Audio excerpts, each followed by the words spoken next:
할렐루야. 네, 우리 앞뒤좌우로 한번 인사하겠습니다. 하나님은 당신을 주목하고 계십니다. 이렇게 앞뒤좌우로 인사하십시오.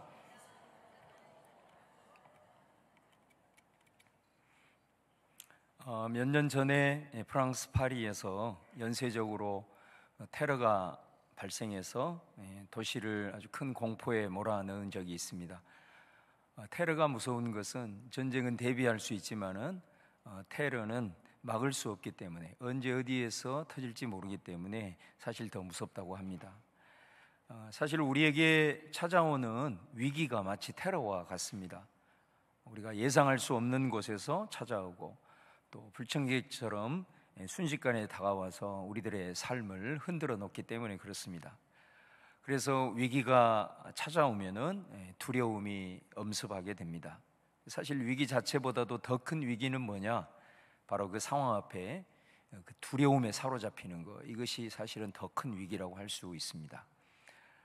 파리 테러가 일어나고 나서 많은 이들이 그 희생자들을 추모하기 위하여 광장에 모여서 촛불 행사를 하고 있었어요. 그런데 그 행사 도중 먼 곳에서 쿵 하는 소리가 들립니다. 그 한 쿵 하는 소리에 그 광장은 아수라장이 되어버립니다.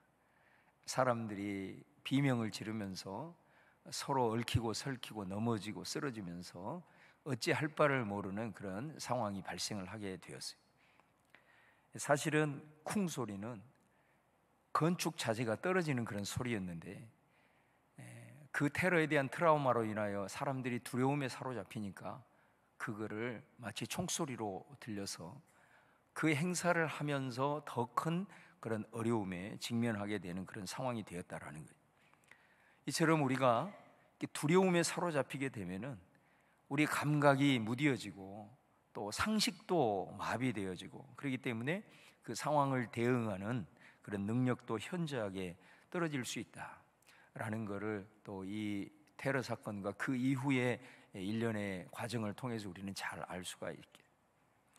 여러분, 우리가 이 땅에 발을 붙이고 살아가기 때문에 우리에게도 순간순간 위기가 찾아옵니다.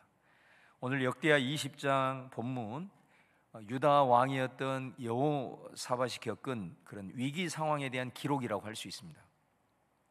위기에 직면할 때 하나님의 사람들은 어떻게 그것을 대처하고 극복하는지 오늘 주신 말씀을 가지고 함께 상고하기를 원합니다. 역대하 19장에 보면은 이 여호사밧이 그 유다 나라를 잘 통치하고 특별히 정의롭게 다스리기 위해서 사법 제도를 정비하고 나라의 기강을 세우면서 내치에 전력을 쏟습니다.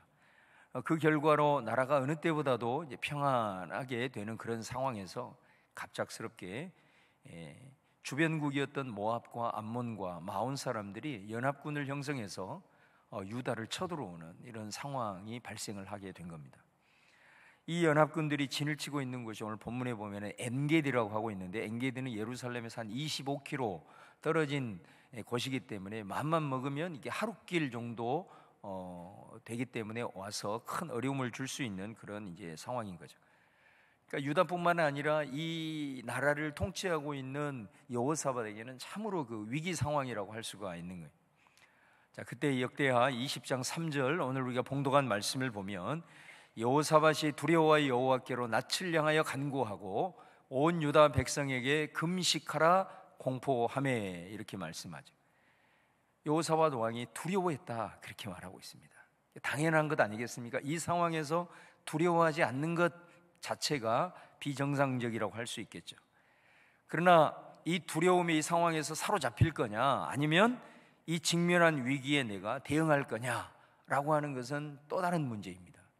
그런 면에서 오늘 본문은 우리 하나님을 믿고 섬기는 그리스도인들에게 저는 일종의 위기 대응 매뉴얼과 같다라고 말씀드리고 싶습니다. 그리스도인들도 사람이기 때문에 이런 위기에 직면을 하게 되면은 반응이 일반적으로 두 가지로 나타납니다. 하나는 뭐냐면 그 두려움에 완전히 사로잡혀서 결과적으로 일을 크게 그르치는 경우가 하나고, 그 다음에 또 다른 하나는 그 위기의 순간에 영적 본능이 일어나서 하나님 앞으로 나아가는, 그런 두 가지로 우리가 분류할 수가 있습니다. 여러분들은 크고 작은 이런 위기 상황을 삶에서 겪을 때 어떻게 반응하고 계시는지 모르겠습니다. 오늘 말씀과 유사한 상황이 사무엘상 13장에 나타나는데, 거기에 보면 이스라엘을 다스리고 있는 초대 왕인 이 사울 왕 때 이 블레셋이라는 나라가 이스라엘을 쳐들어오는 그런 사건이 발생을 합니다. 이 이스라엘은 관례적으로 전쟁을 수행하기 전에 꼭 하나님 앞에 제사를 드렸습니다. 그래서 이제 제사를 드리려고 준비를 하는데, 그 제사를 집례해야 될 사무엘이 어떤 이유인지 모르겠으나 지금 정한 기한에 오지를 않는 겁니다. 시간이 점점 지나는 과정에서 백성들이, 군사들이 흩어지기 시작합니다. 여러분, 왕의 입장에서 보면 얼마나 지금 난감한 상황입니까? 지금 전쟁을 준비하고 지금 예배를 드리면서 다시 백성들의 마음을 모아서 이걸 참 대적을 해야 되는데, 사무엘 선지자는 오지 않고 백성들은 점점 흩어지고 있는 상황에서 이 사울은 크게 두려워하기 시작하는 거예요. 그 두려움에 사로잡히게 되니까 사울은 거기에서 결코 해서는 안 될 일을 그가 하게 된 거죠. 바로 그것은 자신이 직접 제사를 집례해 버리게 됩니다. 자, 이 제사가 공교롭게도 끝난 시점에 사무엘이 도착을 하게 돼요. 그래서 사무엘상 13장 11절 12절 말씀해 보시면 사무엘이 말합니다. 왕이 지금 행한 것이 무슨 일입니까? 그때에 사울이 대답하기를, 백성이 내게서 흩어지고 당신은 정한 날에 오지 않으므로 지금 블레셋 사람들이 야금야금 들어와서 mikmas에 지금 모였음을 내가 보았으므로 내가 부득이하게 번제를 내가 드렸습니다. 그렇게 대답을 하는 겁니다. 이스라엘 백성들에게 있어서 여러분, 제사를 집례할 수 있는 사람은 제사장이라는 것은 그들에게 있어서는 상식입니다. 그런데 위기에 직면하고 그 위기로 인해서 두려움에 크게 사로잡히니까 기본 상식도 마비가 되는 거예요. 그래서 세상 사람들도 그런 얘기 하잖아요. 내게 위기가 와서 내 마음이 불안하고 두려우면 뭐 대단한 거 하려고 하지 말고, 어떤 지혜를 구하려고 하지 말고 평소에 내가 하던 행동, 그 상식선에서 잘 유지하고 있으면 된다, 이런 표현을 하게 되는데, 이 두려움에 사로잡히니까 상식적으로 여겨졌던 것들도 마비가 되는 이런 상황에 직면을 하게 돼서 결국 그가 하지 말아야 될 일들을 함으로 결국 사실 이 일로 말미암아 이 사울은 나중에 하나님으로부터 이제 버림받게 되는 그런 상황까지 내몰리게 되는 걸 볼 수가 있습니다. 여러분, 사울은 하나님으로부터 기름 부음을 받은 왕이잖아요. 그런 그가 위기의 순간에 사로잡혀서 상식도 마비되고 영적으로 둔감해짐으로 말미암아서 하지 말아야 할 행동을 하게 된다. 우리가 여러분 이런 위기에 직면할 때 과연 우리는 어떻게 반응하고 있는가? 그러니까 이런 실수가 사울에게만 해당되는 일이라고 우리가 단정할 수 과연 있을까? 한번 우리 자신을 돌아보게 되는 겁니다. 근데 오늘 본문에 보면은 거의 똑같은 상황에 이 여호사밧이 통치하는 이 시대에 이 전쟁의 지금 상황이 직면하게 된 겁니다. 그런데 여호사밧은 전혀 다른 반응을 하고 있다는 거예요. 오늘 말씀에 보면 여호사밧도 두려워했어요. 그런데 여호사밧은 여호와께로 낯을 향하여 간구했다. 그리고 백성들에게 금식하라고 선포하고 있는 것을 보게 됩니다. 두려움을 안고 두려웠지만 그는 먼저 하나님 앞에 물어보는 거예요. 주의 얼굴을 구하면서 지금 이 상황에 내가 어떻게 하기를 원하십니까? 그의 얼굴을 구하고 있는 모습을 보게 돼요. 여러분, 사울도 똑같이 예배를 드렸잖아요. 근데 그 예배가 뭐 그렇게 잘못된 거냐 얘기할 수 있지만 그 예배에 대한 기본적 규례를 어기게 되고 그 마음의 중심 속에는 하나님을 의지하는 것보다는 이 예배는 단순히 그냥 전쟁의 승리를 위한 도구, 수단, 이 마음의 중심을 하나님이 보게 된 거죠. 여러분, 우리가 순간순간 닥치는 어떤 위기의 상황 속에서 우리 가운데 두려움이 찾아올 때 하나님의 사람들은 어떻게 해야 될까? 그 두려움을 그대로 안고, 무엇보다도 내가 마음을 달랠 길 없고, 그렇지만은 우리는 그 순간에 여호와의 낯을 향하여 하나님 앞에 얼굴을 구하며 나아가는 것, 바로 그것이 그리스도인의 삶의 모습인 줄로 믿습니다.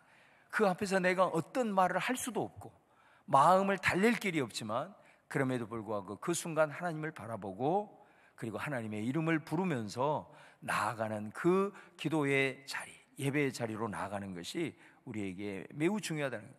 우리가 봤을 때는 아주 작은 것 같지만 그것에 대한 결과의 차이는 상당히 크다라는 것을 우리는 알게 돼요.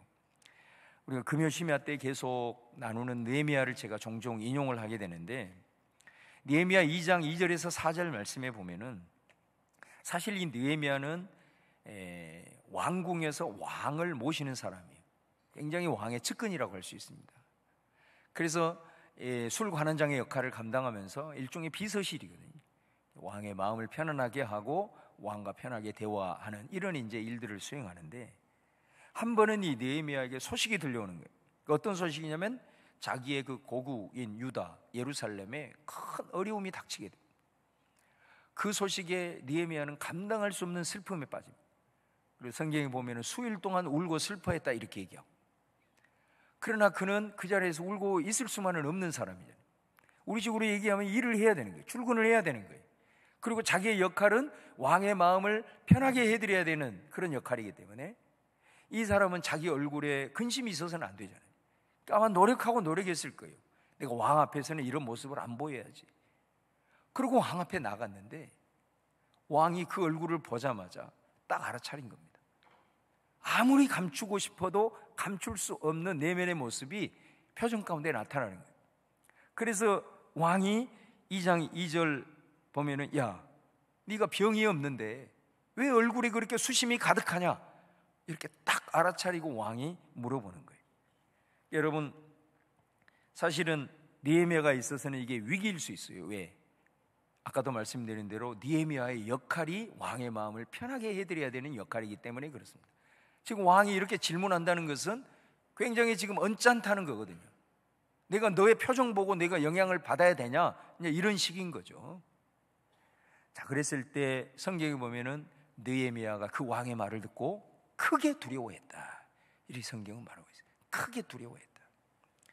그래서 그 위기의식을 느끼고 대충 지혜를 발휘해서 둘러대는 겁니다. 그 말을 듣고 왕이 또 묻습니다. 네가 무엇을 원하느냐, 이렇게 묻습니다. 저는 이 대목을 읽으면서 왕이 느헤미야의 마음을 헤아려서, 야, 내가 너에게 뭘 해주기를 원하냐, 이런 뉘앙스가 아니라 좀 냉소적인, 그러면 너 어떻게 하려고 앞으로, 아마 이런 뉘앙스가 아니었나 싶습니다. 이 상황에서 느헤미야는 대답을 해야 됩니다.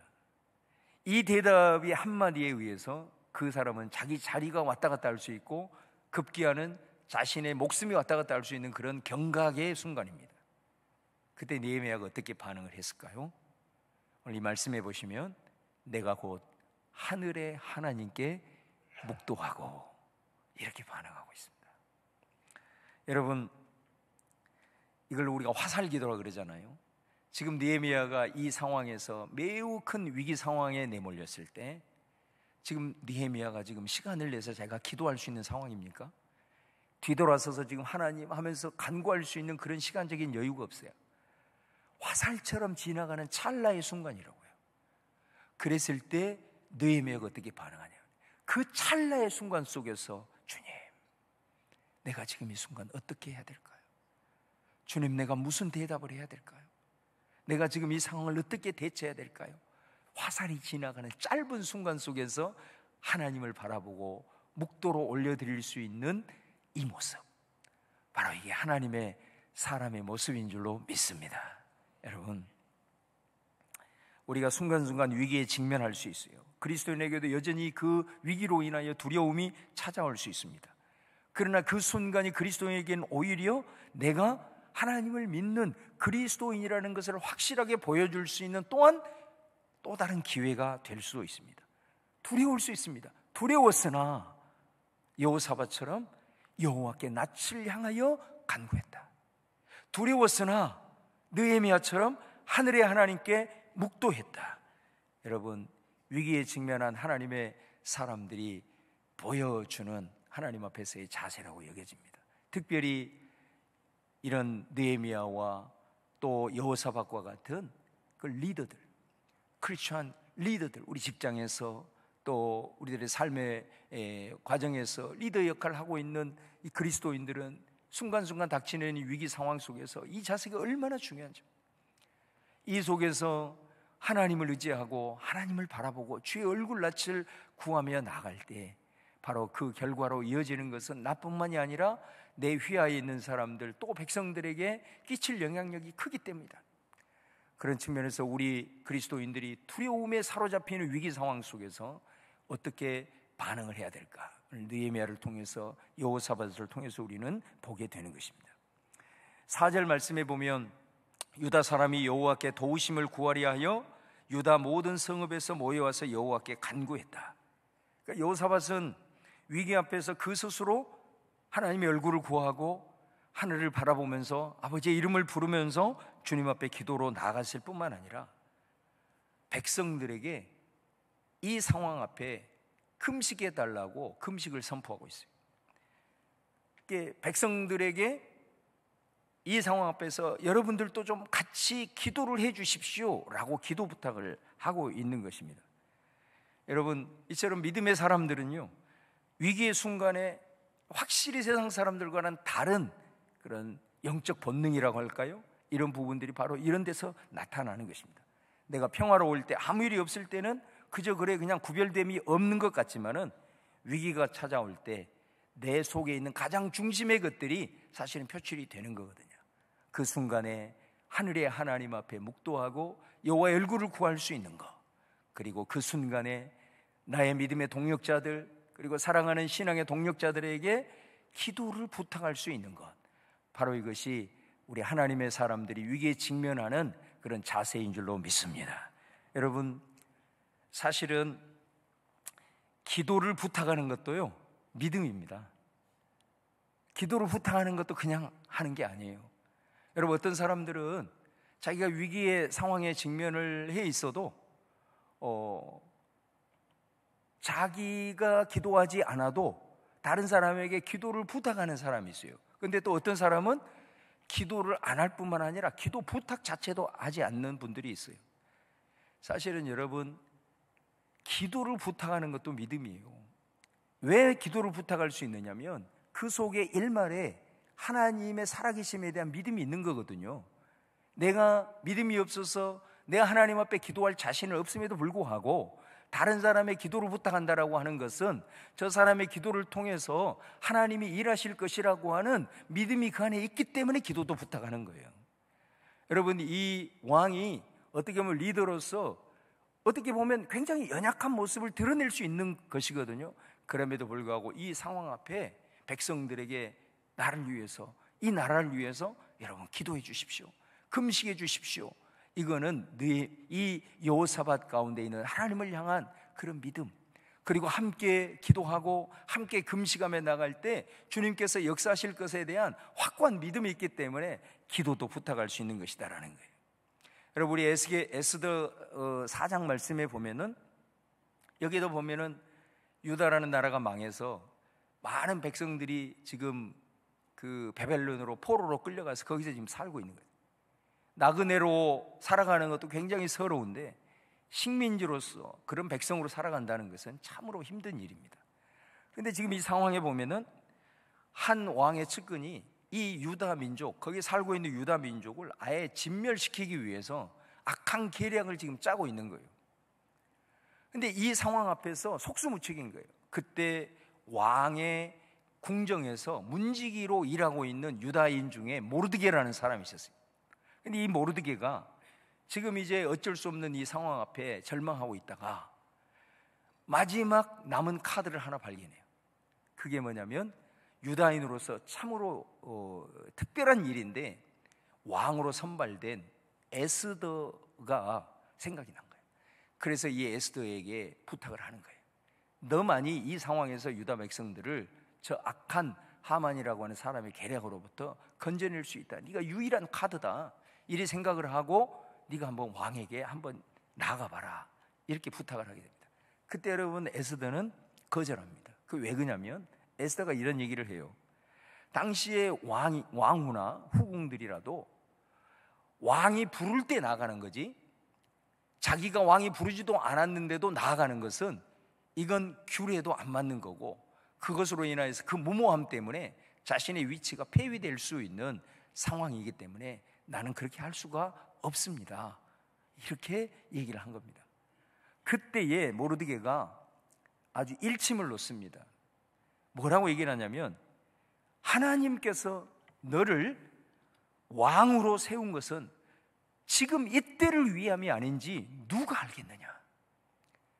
네가 여기에서 왕에게 나가지 않냐고 잠잠하면 여기 있는 하나님의 백성인 유다는 다른 방법을 통해서 구원을 받을 것이거니와 너와 내 집은 멸망할 것이다 하면서 강력한 한 방을 딱 때립니다. 그때 그 말을 듣고 에스더가 엄청난 충격을 받게 돼요.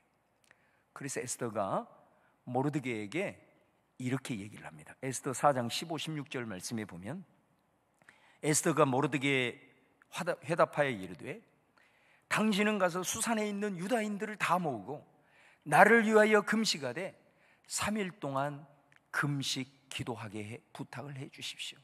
나도 이 기간 동안에 내 시녀들과 함께 3일 동안 금식하고 내가 왕이 정해놓은 규례가 있지만은 규례를 어기고 왕에게 나아가겠습니다.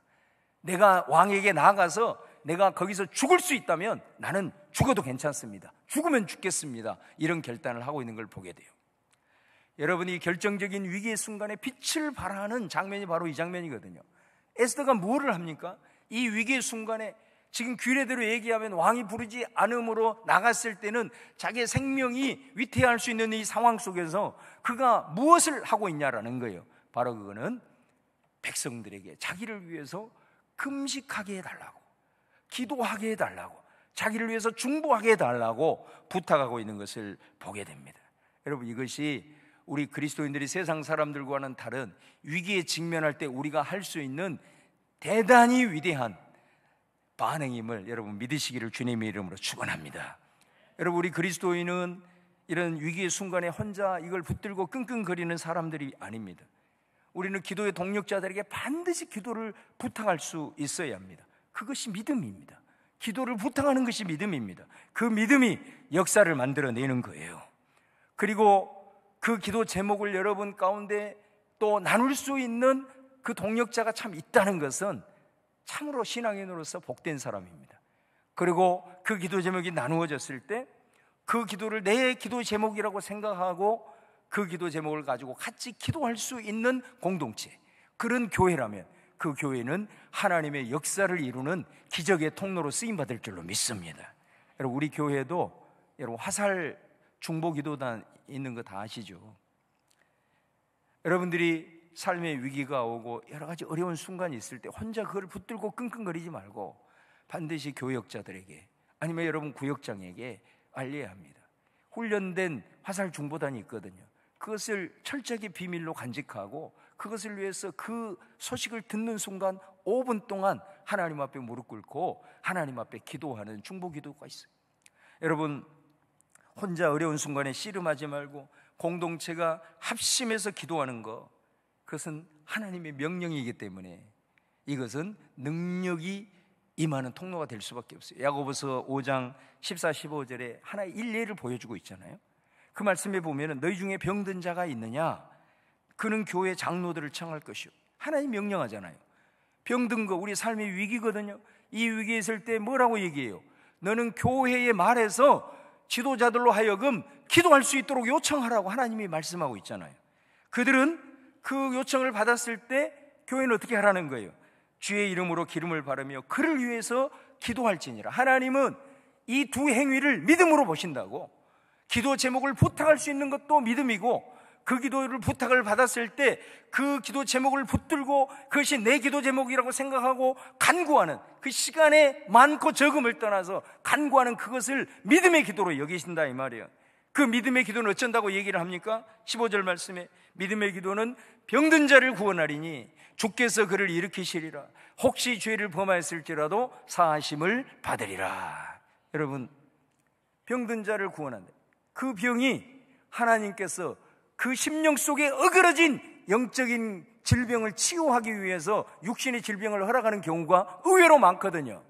그래서 오늘 말씀하는 거예요. 믿음의 기도, 기도를 부탁할 수 있는 믿음, 그리고 부탁받는 기도의 제목을 가지고 기도할 수 있는 그 믿음을 통하여 그 육체를 강건하게 할 뿐만 아니라 그 속에 있는 어그러진 영적인 것을 새롭게 하신다라고 말씀을 하고 있잖아요.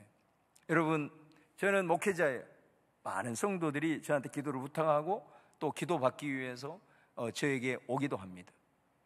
저는 기도를 이렇게 해주고 나서 제가 나중에 소식을 듣습니다. 그 기도를 받고 하나님께서 함께 하셔서 육신도 회복이 되고 또 여러 가지 문제들이 풀어졌습니다 하는 그런 피드백을 받습니다. 그런데 그것만 있는 게 아닙니다. 아예 소식이 깜깜한 경우도 있습니다. 그 말은 무슨 말이에요? 전혀 응답이 안 됐다는 거거든요. 본인이 원하는 그 기도가 응답이 안 됐다는 거거든요. 그래서 어떤 분이 저에게 기도 제목을 요청하고 또 기도 받으러 왔을 때는 여러분, 그 순간에 저는 목사임에도 불구하고 순간 내 속에 드는 생각이 있습니다. 내가 기도한다고 될까? 하나님이 명령했기 때문에 기도하면 이거는 반드시 해결이 돼야 되고, 믿음의 기도를 통해서 올려드리는 기도가 응답이 되어지는 것이 당연함에도 불구하고 내가 기도해서 응답되는 부분들도 있었지만 되지 않는 부분들이 생각이 나면서 내가 기도한다고 될까? 그런 순간적인 생각이 나를 엄습할 때가 있어요. 목사임에도 불구하고 여러분도 아마 그런 경우가 있을 거예요. 기도한다고 될까? 반드시 그 마귀의 소리를 이겨내야 됩니다. 여러분, 우리가 믿음을 갖는다라고 하는 것은, 내가 하나님을 믿는다라고 하는 것은 모든 나는 내 삶에 그 사람에 대해서는 단 한 걸음도 못 봐요. 그 사람의 삶에 대해서는 못 봐. 그럼 우리 하나님은 우리들의 평생의 삶을 다 보고 계신 줄로 믿습니다. 그 믿음에 대한 확고함을 가져야 돼요.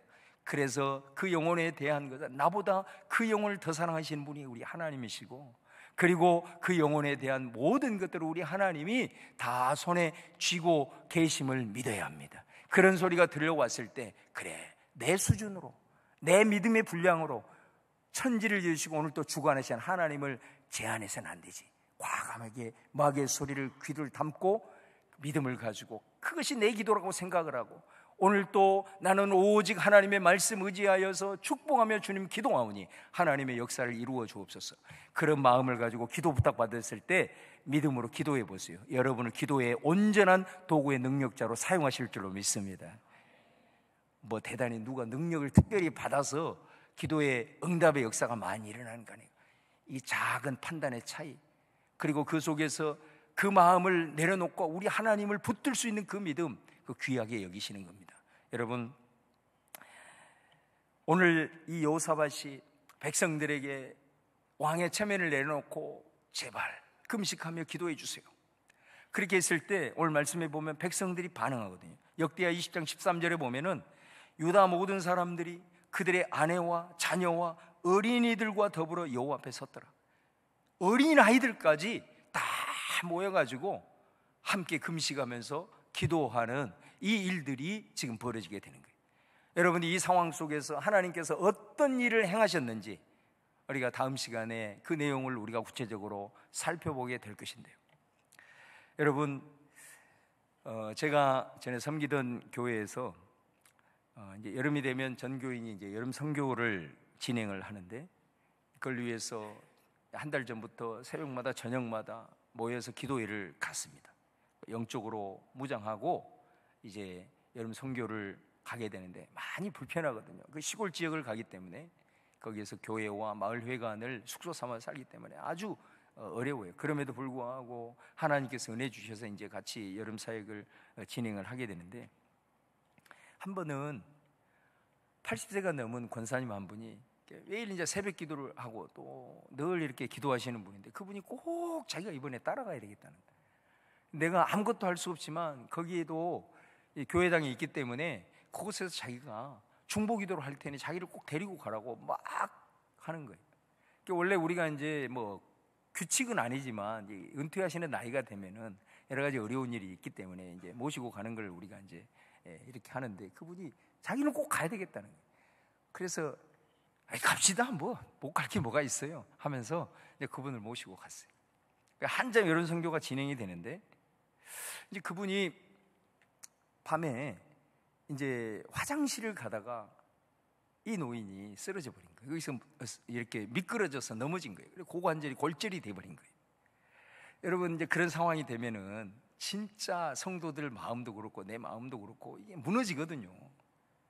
이제 그런 상황에서 병원으로 바로 이송을 시키고, 또 그분을 모시고 있는 그 따님이 예수님을 압니다. 이게 이제 덕이 안 될 것을 생각을 하니까 너무너무 안타까워.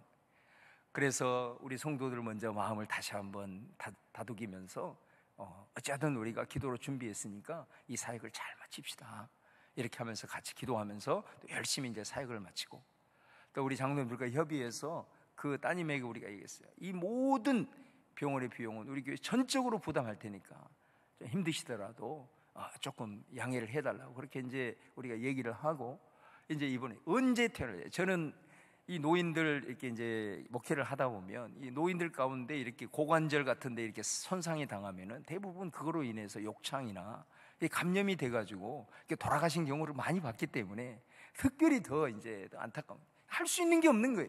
그래서 입원을 시켜놓고 계속 기도하네. 중보기도에 단들한테 기도 릴레이로 하십시오. 새벽마다 그 기도 제목 가지고 고쳐달라고, 회복시켜달라고, 이 상황을 돌파하게 해달라고 하나님 앞에 기도를 해요.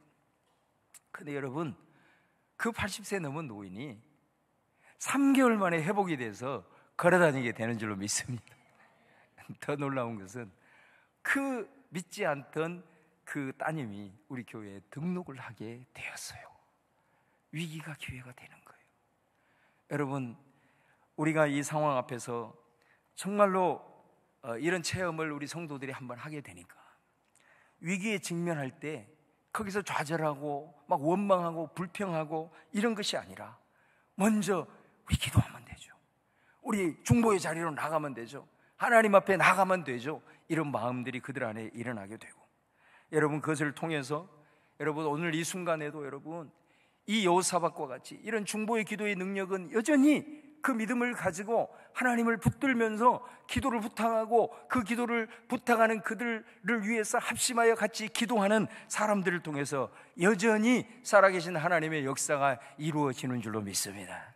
여러분, 오늘 말씀을 마무리하면서 열왕기하 6장의 말씀에 보면은 이 아람 왕이 이스라엘을 점령하기 위해서 온갖 수단 방법을 가리지 않는 거예요. 그런데 아무런 전략을 짜도 이게 제대로 안 되는 거예요. 그래서 이제 그거를 모사들을 통해서 알아보라고 그러니까 이런 이제 보고를 듣게 됩니다. 우리가 아무런 전략을 짠들, 우리 삼국지에 보면 제갈공명 있잖아요. 제갈공명. 저 이스라엘은 제갈공명과 같은 사람이 있다는 거예요. 그 사람 누구냐면 엘리사 선지자입니다. 우리가 이곳에서 아무리 숨어서 전략을 짜더라도 엘리사는 자기 안방에서 우리가 보고 있는 걸 다 보는 것과 같으니 우리가 전략을 짠들 무슨 의미가 있겠습니까? 이런 보고를 하게 됩니다. 그때 이 아람 왕이 그러면 저 이스라엘의 엘리사만 우리가 잡아 제거하면 이거 되겠구나 하고 생각을 하고 군대를 동원해 가지고 이 엘리사를 잡기 위해서 엘리사가 살고 있는 성읍을 가게 됩니다. 그래서 그 성읍을 다 군대들이 둘러싸고 작전을 이제 시행하려고 하는 거예요. 그때 엘리사의 젊은 사환이 그 광경을 보게 되는 거예요. 그러면서 이 사환이 이제 어찌할꼬 우리는 다 끝났구나 하면서 탄식하게 됩니다. 그리고 그것을 엘리사에게 이야기를 하게 돼요. 근데 엘리사가 그 사환의 말을 듣고 열왕기하 6장 16절에서 17절에 이렇게 말합니다. 두려워하지 말아라. 두려워하지 말아라. 우리와 함께한 자가 그들과 함께한 자보다 많으니라. 이렇게 말씀을 하면서 17절 말씀에 엘리사가 기도합니다. 기도하면서 뭐라고 기도하냐? 여호와여, 원하건대 저 젊은 사환의 눈을 열어서 보게 하옵소서. 그럴 때 젊은 사환의 눈이 열리게 되자 뭐를 보느냐? 불말과 불병거가 산에 가득하여 엘리사를 둘러 진치고 있는 것을 눈을 열어서 보게 되는 거예요. 여러분, 하나님의 사람은 결코 여러분 혼자가 아닙니다. 여러분이 보지 못하지만은 우리의 영의 눈을 열어서 바라볼 때 여러분을 주의 천군 천사를 통해서 둘러 진치고 있는 하나님의 역사를 볼 수 있기를 바랍니다. 뿐만 아니라 우리는 교회 공동체로 엮어져 있잖아요. 예수님이 왜 공동체로 만들었을까요? 나 혼자 신앙생활하면 되는데 왜 공동체로 묶었을까요? 여러분이 교회 공동체를 통해서 여러분이 영적으로 여러분을 계속해서 둘러싸는 그런 믿음의 동력자로, 불말과 불병거로 몸된 교회 공동체, 그리고 믿음의 동력자들을 붙여주시는 줄로 믿습니다. 원수들이 여러분을 해하지 못하도록, 여러분의 마음을 도둑질하지 못하도록 항상 기도를 통해서 여러분과 엮어져서 살아가는 이 교회 공동체를, 그래서 우리 주님이 세워주셨다라는 거예요. 그러므로 여러분, 오늘 이 위기의 순간에 직면했을 때 그 순간 속에서 우리가 두려워하거나 낙심하거나 그 순간에서 우리가 주저앉는 것이 아니라 오늘 느헤미야처럼, 그리고 오늘 이 여호사밧처럼 여호와의 얼굴을 구하면서 그 짧은 시간이라도 우리 하나님을 바라보는 믿음의 사람들 될 수 있기를 주님의 이름으로 축원합니다. 뿐만 아니라 오늘 여호사밧처럼, 에스더처럼 그 순간 속에서 믿음을 가지고 기도를 부탁하십시오. 그리고 그 기도를 부탁하는 자들은 그의 내 기도로 생각하고 합심해서 기도하는 걸 통해서 우리 하나님이 역사하신다고 말씀하셨으니 그 약속 붙들고 어떤 마음의 생각이 오더라도 다 내려놓고 하나님 의지하며 나아갈 때 우리가 알지 못하는 크고 은밀한 일들을 우리 하나님께서 행하실 줄로 믿습니다. 여러분, 오늘 설교 제목이 위기는 예배의 자리라, 이게 설교 제목이잖아요.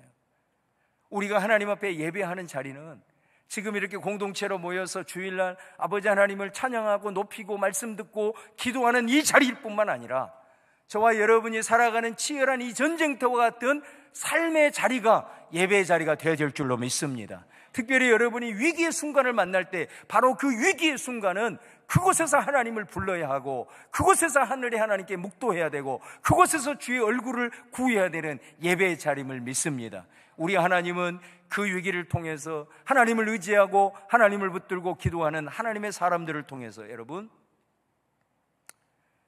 여러분을 통해서 세상 사람들이 하나님을 볼 수 있습니다. 세상 사람들은 절대로 우리가 증거한 복음이 아니고는, 우리의 모습이 아니고는 하나님을 볼 수 없습니다. 반드시 우리들의 삶을 통해서, 우리들이 증거한 말씀을 통해서만 세상 사람들은 하나님을 볼 수 있습니다. 그렇기 때문에 우리 하나님은 세상 사람들이 봤을 때 우리의 삶에 위기가 닥쳤다, 그 속에서 우리가 어떻게 반응해야 될 것이냐. 여러분, 이 위기를 통해서 하나님은 내 주변에 있는 저 영혼들에게 하나님의 살아계심을 보여줄 수 있겠구나, 그런 생각을 하시라고, 그런 믿음을 가지시라고. 그래서 이번 기회를 통해서 반드시 내 위기를 통해서 하나님의 살아계심을 저들이 보고 주님 앞에 한 걸음 한 걸음 나올 수 있는 통로가 될 그런 믿음을 가지고, 그런 열정을 가지고 하나님 앞에 나아가시고 기도 부탁하시고 안 되면 금식이라도 해달라고 기도하시면서 우리가 하나님이 역사하시는 것들을 체험하고 나아가야 우리를 통해서 하나님의 나라가 확장이 되어지고 우리 가운데 수많은 영혼들을 소망 가운데 일으켜 세우는 축복의 통로가 될 줄로 믿습니다. 그런 믿음을 가지고 위기 가운데서 오늘 여호사밧처럼 하나님 앞에 반응하여 또 주님의 살아계심을 체험하고 또 드러내는 복된 우리 성도님들 꼭 되시기를 주님의 이름으로 축원합니다.